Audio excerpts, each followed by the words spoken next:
Welcome, ladies and gentlemen, to Tate's XBLA Corner, only on GameZone.com. I'm your host, Tate Steinlog, and I'll be diving headfirst into the latest Xbox Live Arcade and Xbox Live indie games, letting you know if they're worth spending points on or if you should merely pass. I think I was actually proud at first. They gave me a uniform and a gun.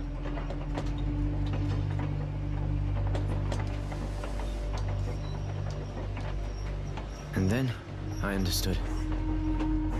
Up close, war doesn't make you a hero, it makes you tired. Welcome back to another edition of Tate's XBLA Corner, only on GameZone.com. This week's lineup has me pumped, not only because Microsoft has kicked off their annual Summer of Arcade promotion, a campaign that's brought us the likes of Castle Crashers, Limbo, and Trials Evolution, but because there's just been a lot of quality titles released lately on Xbox Live Arcade and indie games. Without further ado though, let's kick things off with Mars War Logs. Mars War Logs is one of those games that you can easily pass up without ever looking into, but after spending some time on the Red Planet, I can tell you that it's definitely worth checking out.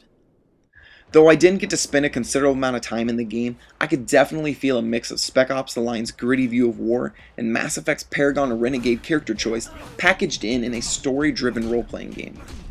It's a pretty game with a simple yet elegant control scheme, and did I mention that it's all bundled up in a lengthy campaign that allows you to play how you want to play. For 1,200 Microsoft points, Mars War Logs may be the story of desperation that you've been looking for.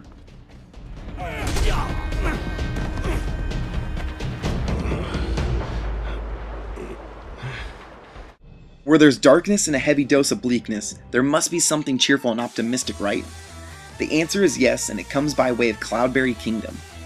This upbeat platformer doesn't teeter away from the straight and narrowness of the genre, but instead sticks to what works and excels in doing so. The environment is welcoming and enough to get lost in alone, but the traps themselves have their own charm to lure you in, sadly to your death, but also, in a way, to your joy.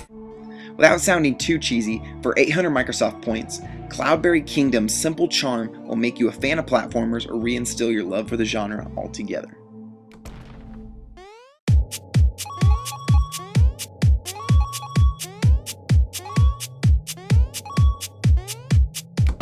And last but not least, the arcade game that you all have been waiting to hear about, Brothers: A Tale of Two Sons, the opening game to this year's Summer of Arcade promotion.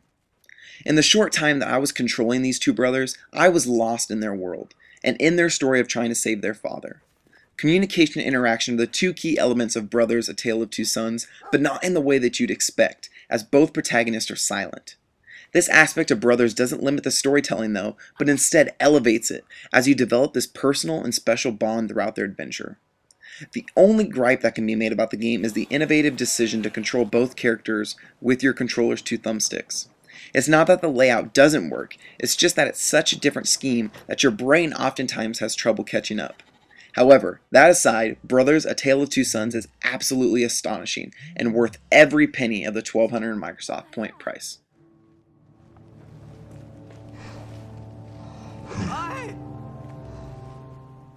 On the indie scene, we have a little something for all of you wrestling fans out there, Action Arcade Wrestling 2. As its title alludes to, Action Arcade Wrestling 2, or as I like to call it, is all about beating your opponent into a pulp. While the game best takes after its NES counterparts in terms of graphics, there's not much else to admire here. Character models are less than average, the game's mechanics are oftentimes irrelevant in the heat of a fight, and there's really just not a lot of content to justify a 240 Microsoft point indie title. If you're into retro wrestling games though, give Action Arcade Wrestling 2 a chance. But you might have better luck just dusting off your NES and popping in a game from there. And rounding out this week's Tate's XBLA Corner is Papercraft Monsters. This indie experience isn't a hard equation to comprehend. Minecraft-like characters plus Minecraft-like monsters plus guns equals mayhem! Unlike similar titles though, such as I Made a Game with Zombies, Papercraft Monsters sticks to a first-person view, which for some reason is a breath of fresh air for me, since nearly all popular indie shooters have been over-the-top experiences. However, if you're looking to waste some time without having to dive into a story, look no further than Papercraft Monsters for 80 Microsoft points.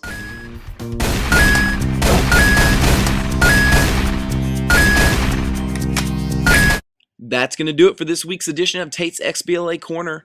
Remember, you can always find the latest gaming news, tricks, cheats, originals, and of course more of me on GameZone.com. Thanks for watching.